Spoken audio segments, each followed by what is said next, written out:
दोस्तों, वृंदावन एक ऐसा पवित्र स्थान जिसे भगवान श्री कृष्ण की लीला स्थली माना जाता है, हर भक्त के दिल में खास जगह रखता है। लेकिन क्या हो अगर इस पवित्र यात्रा के दौरान ऐसा कुछ हो जाए जो आपके रोंगटे खड़े कर दे।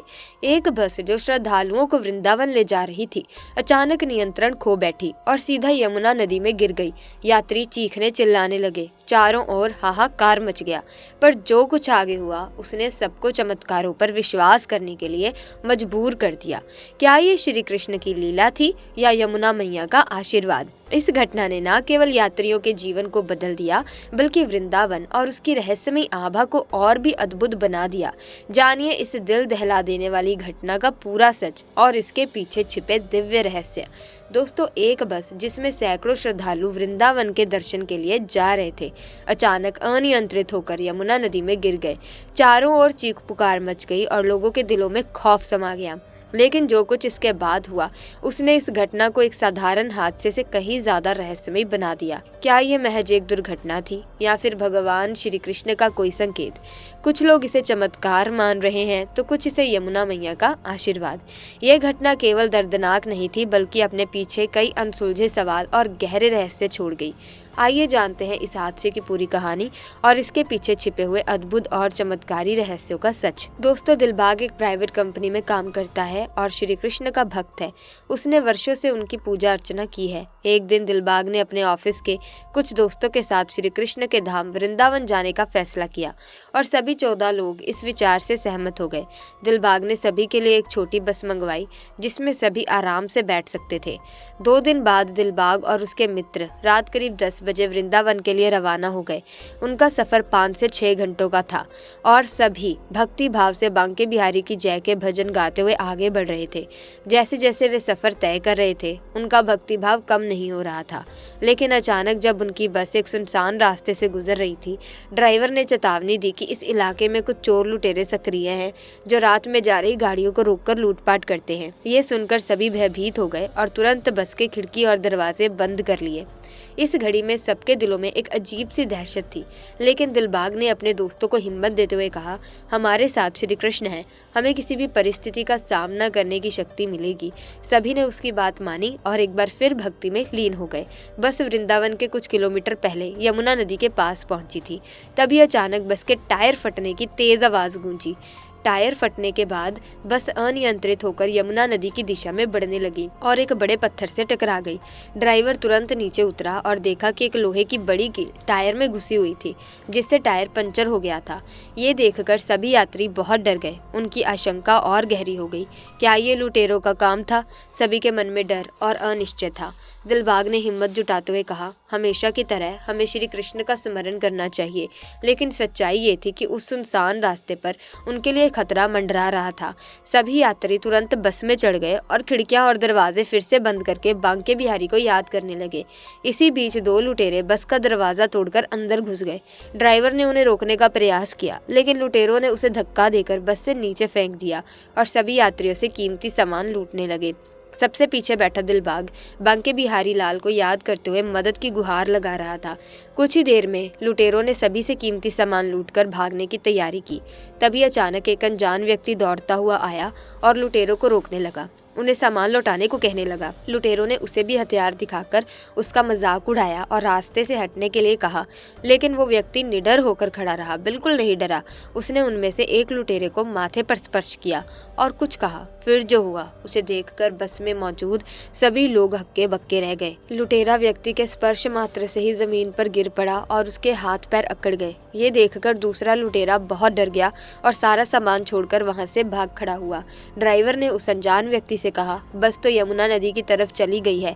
इस पर अनजान व्यक्ति ने शांति से उत्तर दिया, आप यही इंतजार करें, मैं किसी को सहायता के लिए लेकर आता हूँ। सभी यात्री सोचने लगे कि सुनसान रास्ते पर यह व्यक्ति सहायता के लिए किसे बुलाएगा।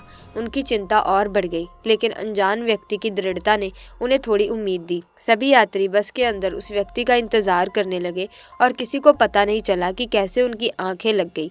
लगभग 30 मिनट बाद दिलबाग की आंख खुली। उसने बस से नीचे उतरकर देखा, उस व्यक्ति को खोजने की कोशिश करी, लेकिन वहां कोई नजर ही नहीं आया।